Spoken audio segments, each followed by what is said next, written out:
Je voulais vous présenter quelque chose de léger, mais je travaille sur le cancer.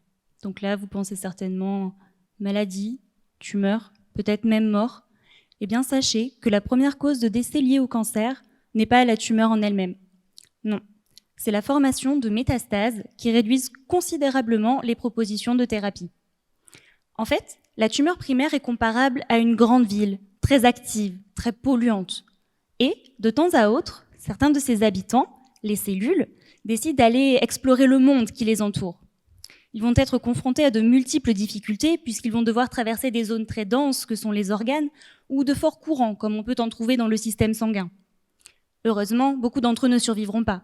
Mais certains vont réussir à atteindre un nouveau continent, un nouvel organe propice à leur survie et y fonderont leur propre ville. Il s'agit d'une métastase. Et tout ce cheminement constitue le processus d'invasion tumorale. Le but de ma thèse est de comprendre ce processus afin de mieux l'empêcher. Pour y parvenir, j'utilise des échantillons d'organes de patients atteints de cancer du foie. Et je vais m'intéresser plus particulièrement aux protéines présentes dans les cellules qui elles-mêmes composent l'organe. Imaginez, les petits habitants dont je vous parlais tout à l'heure ont tous des sacs à dos. Et dans ces sacs, il y a divers objets. Ici, mes protéines. Mon travail va être d'analyser le contenu de ces sacs afin de comparer les objets des habitants qui restent dans la tumeur aux objets de ceux qui la quittent.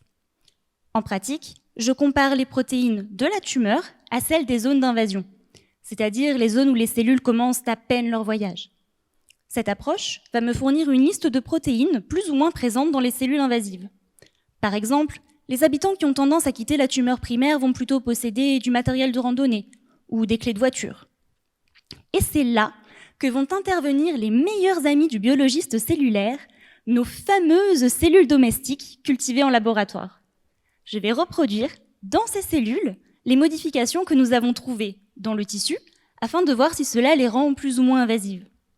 Pour faire simple, si j'ajoute dans le sac d'un habitant des chaussures de marche, est-ce qu'il va quitter la ville? Ou si je lui retire ses clés de voiture, est-ce qu'il va y rester? On dit qu'un voyage de 1000 km commence toujours par un pas. Eh bien, mon but est d'empêcher ces habitants de le réaliser. Je veux confiner ces cellules. Car, vous l'aurez bien compris, si elles ne forment pas de métastase, lorsque le chirurgien va retirer la tumeur, c'est toute cette civilisation qui sera vouée à disparaître. Et pour le patient, c'est signe de bien meilleures chances de guérison.